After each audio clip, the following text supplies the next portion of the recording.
Assalamualaikum warahmatullahi wabarakatuh. Apa khabar anak-anak Ustazah sekalian? Okey, berjumpa lagi kita dan selamat datang ke channel Ustazah Azraini.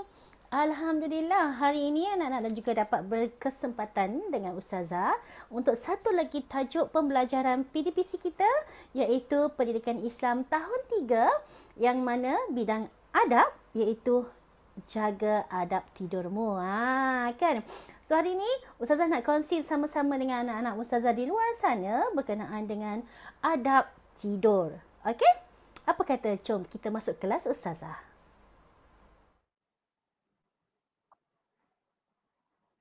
Baiklah anak-anak, sebelum kita memulakan kelas pada pagi ini, apa kata kalau kita bermohon doa, kita memohonkan, kita panjatkan doa kepada Allah Subhanahu Wa Taala supaya pembelajaran kita pada hari ini berjalan lancar dan mendapat keberkatan darinya. Baiklah anak-anak, jom sama-sama dengan Ustazah kita baca doa sebelum belajar. Okey, jadi Ustazah tahu dan Ustazah arif sangat anak-anak di luar sana memang faham, memang tahu adab kita berdoa. Okey, jadi sebelum kita baca doa, pastikan postur badan kita berada dalam kedudukan yang tegak dan juga mengangkat tangan separas bahu dan melihat tapak tangan kita. Okey, telapak tangan kita tanda kita bermohon kepada Allah Subhanahu Wa Taala, membaca doa pengharapan supaya mendapat keberkatan. Bismillahirrahmanirrahim. Allahumma aftah alaina hikmataka wa ansyur alaina min khazaini rahmatika ya arhamar rahimin. Ya Allah, bukakan kepada kami hikmahmu dan berikan kepada kami rahmatmu. Ya Allah yang maha pengasih lagi maha penyayang. Amin ya rabbal alamin. Amin. Okey, Alhamdulillah. Terima kasih anak-anak. Bagus anak-anak Ustazah hari ini. Okey, kenapa kita kena baca doa? Tadi Ustazah dah sebut kan? Supaya kita mudah belajar, dibukakan pintu hati kita, diterangkan hati kita dan kita mendapat kasih sayang daripada Allah Subhanahu Wa Taala. Dan apa yang kita belajar ini mendapat keberkatan yang penting. Baiklah anak-anak. Gambar sekolah. Dan Ustazah ni siapa?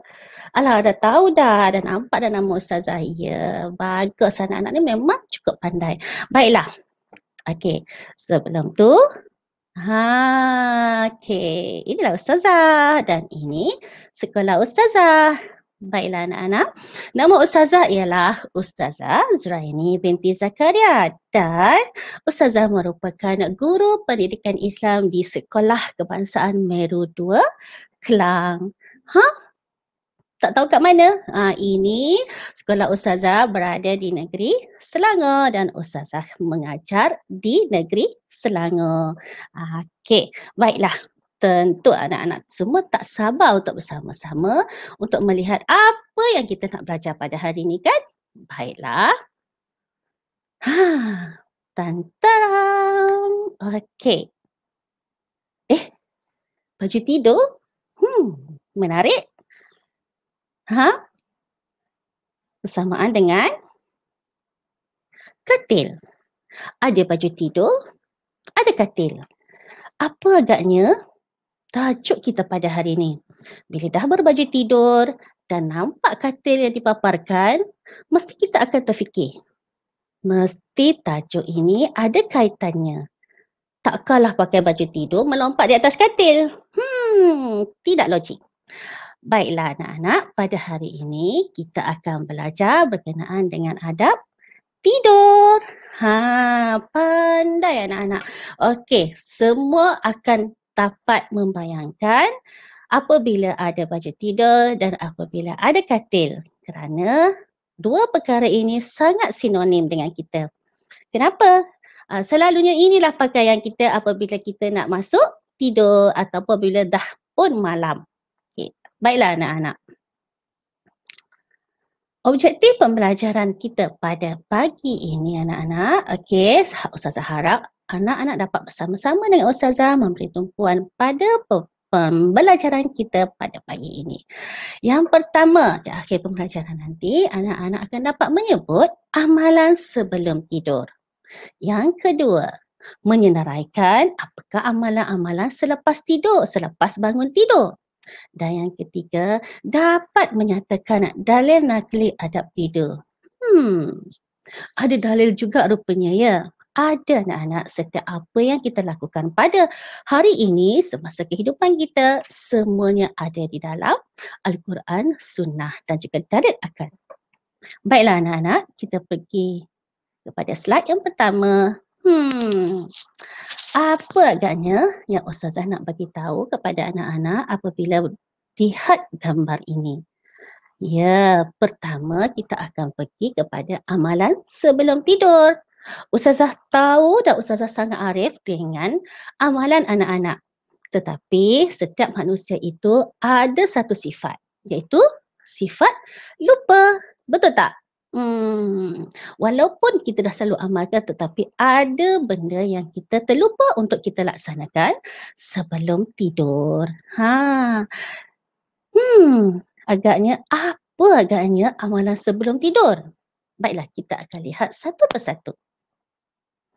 Yang pertama, tidur awal. Kita kena tidur awal. Sebab apa? Ianya akan membantu diri kita agar dapat bangun pagi lebih awal keesokan harinya. Sebab kita perlu menunaikan solat fardu subuh. Dan sebaik-baiknya ialah amalan sebelum menunaikan solat fardu subuh. Dan lagi satu, bila tidur awal, kesihatan kita akan terjamin dan lebih sihat. Ingat tak? Alex Ferguson, kalau tak silap Ustazah terbaca buku dia.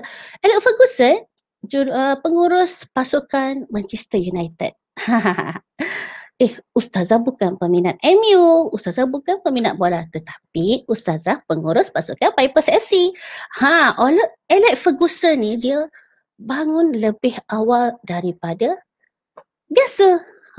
Contoh dia, kalau kita berjanji nak sampai ke satu tempat tu pada pukul 7, pukul 6, dia dah sampai. Amalan yang bagus sekali. Okay. Seterusnya, berwuduk. Sebelum tidur, kita perlu berwuduk. Kenapa perlu berwuduk, Ustazah? Kita kan tak solat, kita nak pergi tidur. Ya, apabila kita berwuduk, kita telah memastikan diri kita tidak ada gangguan-gangguan yang jahat.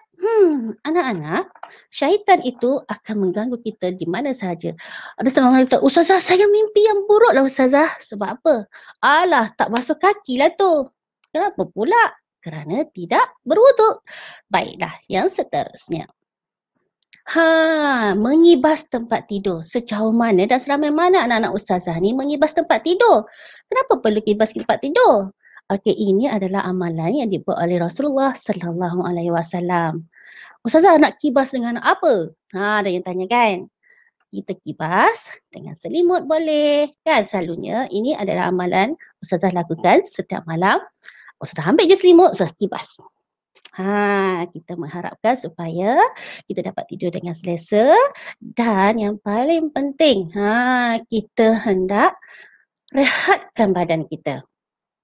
Seterusnya anak-anak, membaca basmalah. Membaca basmalah. Ya. Bismillahirrahmanirrahim. Selalunya kita akan baca sebelum kita tidur.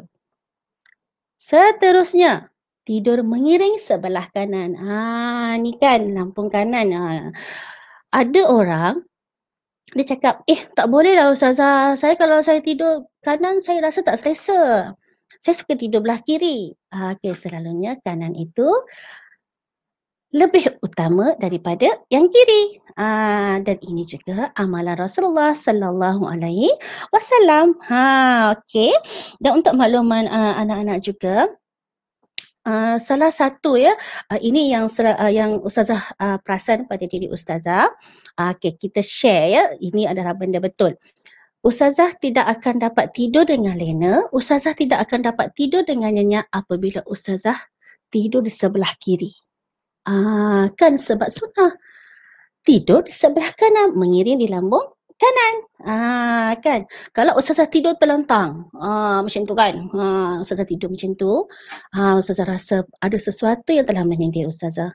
Ah, dan setiap apa yang diamalkan ini, dimaklumkan ini, apa yang diajarkan kita ini, semuanya bersebab. Okey. Baiklah, seterusnya membaca doa dan berzikir. Allah, ustazah nak tidur pun kena berzikir lagi ke? Ya Allah, nak pahala kan? Apa yang kita buat ni anak-anak, nilainya kita akan mendapat pahala yang utama dan juga kita menjadi umatnya yang beriman dan bertakwa. Okey, sebab semua amalan ini telah dinyatakan, telah ditinggalkan. Di dalam Al-Quran ada sebut, di dalam hadis ada sebut dan kita selaku umat Nabi Muhammad sallallahu alaihi wasallam kita amalkan dan sah-sah kita akan mendapat ganjaran pahala. Okey. Okey, boleh anak-anak? 6 perkara ini kita amalkan sebelum tidur. Okey. Baiklah. Apa agaknya doa sebelum tidur? Alah, lupalah ustazah. Mesti anak-anak tak baca doa ni. Maklumlah, mengantuk terus gemam tidur. Tak boleh. Nanti tidur kita tidak sihat. Alah ustazah, tidur pun tak sihat. Yalah, kita akan diganggu. Sebab tu Allah kata, Nabi kata, doa sebelum tidur kita amalkan selalu. Kan, mak-mak dan juga ayah-ayah pun selalu pesan kan. Ustazah kat sekolah selalu juga pesan. Okey, doa ketika tidur. Doa ketika tidur kita baca maafkan ustazah. Sebelum kita tidur. Okey, jom kita baca sama-sama. Bismillahirrahmanirrahim. Bismikallahumma ahya wa amut. Dengan nama Engkau ya Allah, aku hidup dan aku mati. Amin. Saya tak nak mati ustazah. Tak, insya-Allah. Sebab tu kita kena berdoa. Kita mohon kepada Allah, kita serahkan diri kita kepada Allah supaya kita dijaga oleh Allah. Kan kita ada malaikat kiri dan kanan. Kita juga ada Allah yang sentiasa ada di mana-mana. Ustazah, saya tak boleh tidur kalau tak CCTV. CCTV Allah itu maha hebat anak-anak. Jangan risau. Okey. Lawa pula bilik tidur ni. Bilik tidur siapa ni? Mesti bilik tidur anak-anak lah. Sentiasa kemas, dan rapi. Sebab ustazah tahu anak-anak ustazah di luar sana sangat bagus dan sangat menjaga kesihatan dan juga sangat menjaga adab-adab apabila menjadi anak yang soleh. Anak soleh, dia akan sentiasa memastikan rumahnya bersih. Anak soleh akan sentiasa menjaga bilik tidurnya bersih. Kerana apa? Kerana tempat bilik tidur, tempat kita berehat daripada kepenatan sepanjang hari. Dan kita perlukan tenaga yang cukup untuk kita teruskan kehidupan kita esok hari. Jadi bilik tidur mesti bersih, mesti kemas. Dan kita juga mestilah rajin untuk mengemas bilik tidur kita. Okey. Baiklah anak-anak. Tadi kita dah belajar berkenaan dengan amalan selepas bangun tidur. Dan apa pula, maafkan ustazah, tadi kita dah belajar amalan sebelum tidur dan sekarang ni kita lihat pula apakah amalan-amalan selepas bangun tidur. Alah ustazah, saya bangun tidur terus letak buka selimut, saya terus tengok telefon. Tak boleh anak-anak. Selepas bangun tidur, ada 5 perkara yang perlu anak-anak buat. Sebelum kita laksanakan apa-apa. Okey, jom kita lihat satu persatu. Selepas sahaja bangun tidur, kita dah terjaga membaca doa bangun tidur. Tadi kita baca doa sebelum kita tidur. Dan selepas kita bangun tidur, apa yang perlu kita buat ialah membaca doa bangun tidur. Tanda apa? Tanda kesyukuran. Alhamdulillah, ya Allah, ya Tuhanku. Hidup lagi ya. Alhamdulillah, dapat lagi mengecap nikmat Allah Subhanahu Wa Taala di muka bumi ini. Yang kedua, sebelum kita tidur tadi, kita buat apa? Kita kibas tempat tidur kan? Maafkan ustazah. Okey, kita kibas tempat tidur. Dan kita dah tidur. Okey, tidur kita pula bukan kita tidur statik kan? Ada yang tidur, buasnya ya Allah tidur, aktifnya tidur. Kan, mesti bersepah-sepah. So, lepas kita bangun tidur, kita kemas bilik tidur kita. Kenapa? supaya kelihatan kemas dan rapi. Dan itu juga dituntut oleh agama Islam. Allah itu cantik kan, dan Allah sukakan yang cantik. Jadi kita juga sukakan yang cantik. Seterusnya, membasuh tangan. Dah kemas semua, dah baca doa, dah kemas. Kita masuk bilik air, kita mulakan dengan basuh tangan. Baik, kenapa nak basuh tangan dulu Ustazah? Mesti ada yang tanya-tanya. Okey, di tapak tangan kita ini, banyak kuman dan juga virus. Kita tak tahu. Kan? Kadang-kadang ada yang mengigau kan, bangun malam pergi jalan. Ini betul, Ustazah tak tipu. Ada setengah orang dia jenis mengigau jalan malam. Atau bangun malam, dia pergi sentuh sana sentuh sini. Kita tak tahu. Okey? Dan sempena dengan COVID juga kan, kita juga disarankan cuci tangan sebab di situ tempat mudahnya kuman membiak. Okey. Seterusnya kita membasuh muka dan mencuci hidung dengan memasukkan air dan menghembuskannya. Dalam wuduk juga kita buat kan? Okey. So, basuhlah muka. Okey.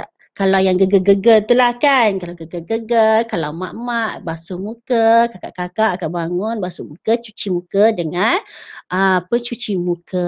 Lepas tu masukkan air sama seperti okay, minta maaf Ustazah. Sama seperti kita berwuduk, kita masukkan air dan menghembuskannya untuk cucikan semua apa-apa sahaja yang ada di rongga hidung. Ini penting untuk kesihatan. Dan bagi mereka yang ada resedung hidung, sangat-sangat bagus dan sangat-sangat baik diamalkan. Nampak tak? Mungkin kita tak nampak dari segi fizikal, tetapi dari segi spiritualnya, okey, dari segi kerohaniannya, kita ingin menjaga kebersihan kita. Kalau anak-anak pergi jumpa doktor pun, doktor kata okey, bersih hidung. Kan dah hembus, insya-Allah segala kekotoran akan hilang. Dan kita akhir sekali bersiwak ataupun memberus gigi. Ada di kalangan kita yang bangun tidur terus bestnya tidur terus, mak kita lapar. Kan? Anak-anak pastikan 5 amalan ini kita laksanakan selepas kita bangun tidur. Baik, Ustazah, apa doa selepas kita bangun tidur? Jom kita lihat sama-sama apakah doa bangun tidur. Okey. Bismillahirrahmanirrahim. Alhamdulillahilladzi ahyana ba'dama amatana wa ilaihin nusyur. Segala puji bagi Allah yang menghidupkan kami sesudah mematikan tidur kami dan kepadanya tempat kembali. Amin.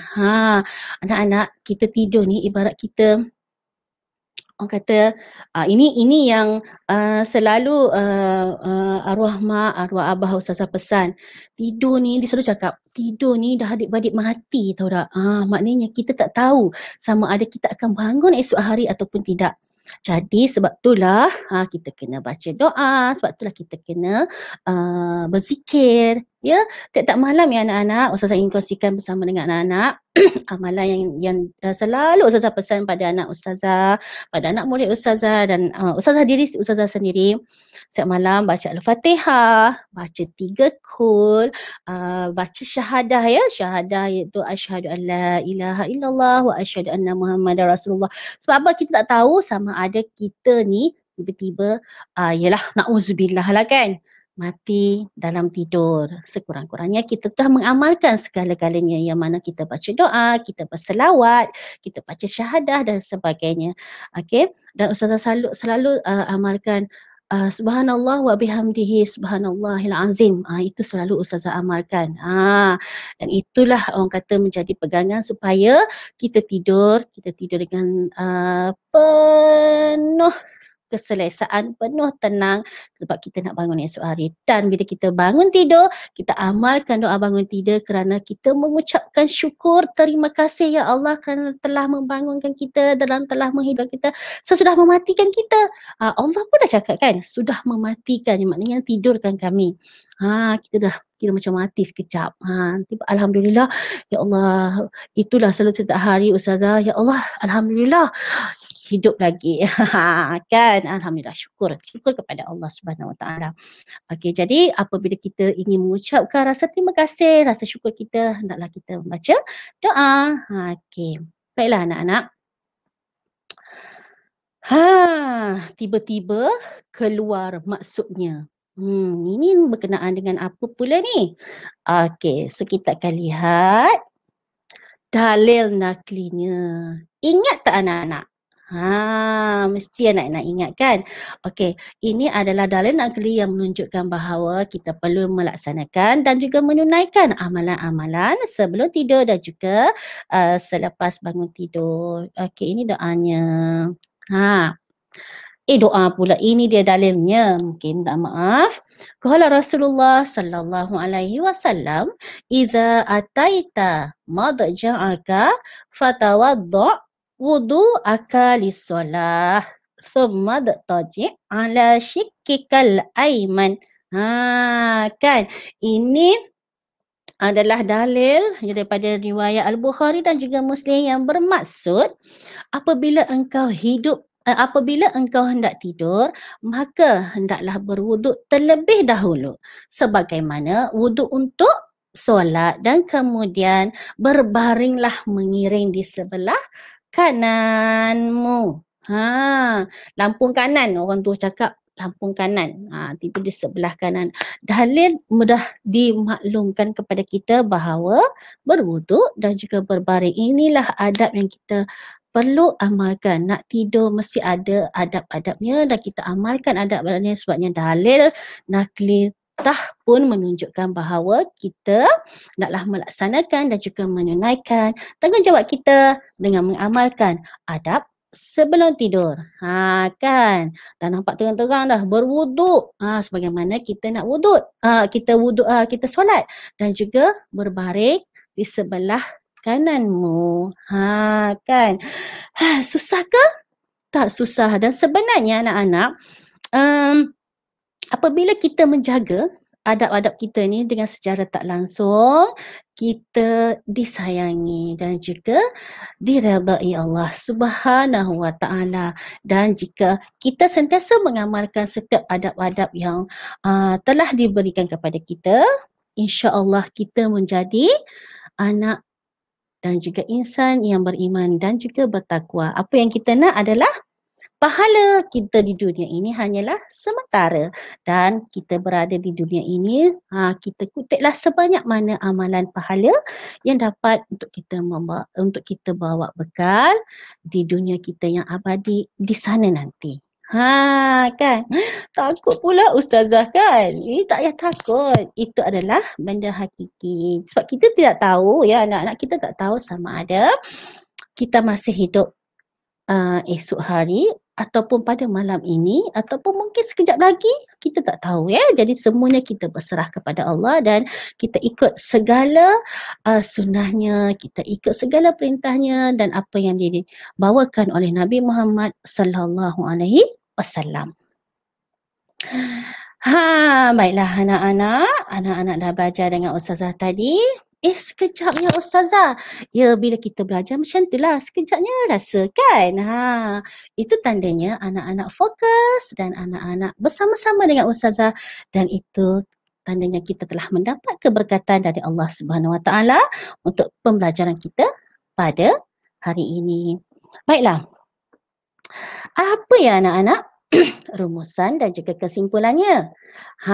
Sebelum kita lihat rumusan dan kesimpulannya, Ustazah nak anak-anak sebutkan pada Ustazah di ruangan chat.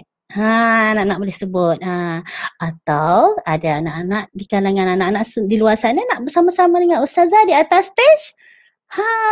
Okey. Nanti anak-anak boleh naik stage untuk menjawab soalan Ustazah. Boleh? Okey. Apakah rumusan dan juga kesimpulan yang kita boleh buat ataupun kita boleh nyatakan daripada pembelajaran kita pada hari ini? Pandainya anak-anak ustazah ni. Okey, bagus. Semua memberikan jawapan yang positif dan betul. Hebat anda semua. Baiklah, yang pertama anak-anak, apa agaknya kita boleh lihat? Kita hendaklah mengikut sunnah Nabi sallallahu alaihi wasallam dalam kehidupan seharian kita. Sebab kita telah pun diajar dan diingatkan oleh Nabi Muhammad sallallahu alaihi wasallam, Rasul kesayangan kita, bahawa setiap apa yang disampaikan adalah mengikut Quran dan sunnah, dan apabila kita mengamalkan sunnah Nabi dalam kehidupan seharian kita, kita akan dapat pahala dan juga kesejahteraan. Itu yang kita nak. Seterusnya anak-anak. Bagus. Secara tak langsung, kita telah menjaga kesihatan diri kita sama ada sebelum tidur dan selepas bangun tidur. Okey. Kalau tadi Ustazah ada sebut kan, sebelum kita tidur kita kipaskan tempat tidur kita tadi tu, menggibas tempat tidur kita tadi tu. Secara orang kata hikmahnya juga, kita tak tahu apa yang jatuh daripada shilling rumah kita. Mungkin ada lipan ke, mungkin ada cicak ke, ataupun binatang-binatang kita tak tahu. Sebab itulah hikmahnya kita perlu mengibas tempat tidur supaya tidak ada benda-benda tu semua. Kan kalau tiba-tiba ada lipan, takkah itu nanti akan memudaratkan diri kita? Digigit lipan, sakit. Dan digigit lipan ni juga boleh mengundang maut. Nauzubillah. Nampak tak? Sebab apa? Kita perlu amalkan amalan sebelum tidur ni. Itu adalah salah satu hikmah yang kita tak nampak. Ya Allah, hebat kan? Sampai macam tu sekali Allah dan Nabi menjaga umatnya. Iya anak-anak, sebab itulah kepujian, panjat syukur kepada Allah Subhanahu Wa Taala dan berterima kasih kerana kita telah dapat belajar dan juga dapat mengikuti sunnah Nabi Muhammad sallallahu alaihi wasallam walaupun baginda telah pun tiada. Okey. Dan yang ketiga anak-anak, kita akan mendapat pahala dan juga keredaan daripada Allah Subhanahu Wa Taala. Ini yang kita nak dan ini yang kita cari dan ini yang kita harapkan supaya apa? Setiap apa yang kita laksanakan mendapat keredaan dan setiap apa yang kita laksanakan mendapat pahala yang besar dari Allah Subhanahu Wa Taala. Ingat ya anak-anak, malaikat sentiasa ada dengan kita di kanan dan kiri kita. Malaikat mencatat setiap amalan kita. Amalan yang kecil sahaja mendapat pahala yang cukup besar untuk kita bawa ke akhirat sana. Okey, baiklah anak-anak. Rumusan kita dah buat, kesimpulan juga kita dah buat. Jadi anak-anak perlu ingat, amalkan nilai-nilai yang murni yang ada dalam kehidupan kita sehari-harian. Apabila kita melaksanakan amalan sebelum tidur, kita melaksanakan amalan selepas bangun tidur, apa kita akan dapat? Kita akan menjadi insan yang beriman dan bertakwa dan juga yang mengamalkan sunnah Rasulullah sallallahu alaihi wasallam, dan diri kita juga menjadi manusia yang hebat, manusia yang sihat, manusia yang kuat untuk terus menjalani kehidupan kita di muka bumi ini. Dan jika kita juga dapat memberi sesuatu kepada keluarga kita, kepada negara kita dan kepada agama kita.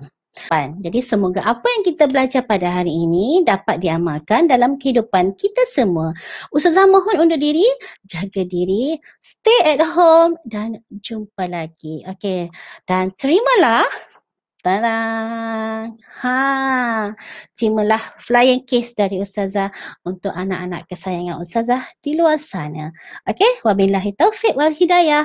Assalamualaikum warahmatullahi wabarakatuh. Jumpa lagi. Bye. Alhamdulillah, itu dia tadi kelas bersama Ustazah Azraini. Pada hari ini anak-anak telah pun belajar 3 objektif yang mana Ustazah harapkan agar anak-anak semua dapat mempraktikkannya dan mengamalkannya dalam kehidupan sehari-hari. Dalam kehidupan kita amalkan selalu, kerana setiap apa yang datang pada kita, apa yang diberikan dan juga diberi panduan oleh Allah Subhanahu Wa Taala, oleh para nabi, para rasul, adalah untuk membantu kita menjalani kehidupan kita seharian dan memandu kita ke arah kebaikan. Okey, Ustazah harapkan perkongsian Ustazah ini dapat memberi manfaat kepada semua. Dan jangan lupa untuk subscribe, like, komen dan share channel Ustazah Suraini. Jumpa lagi. Bye.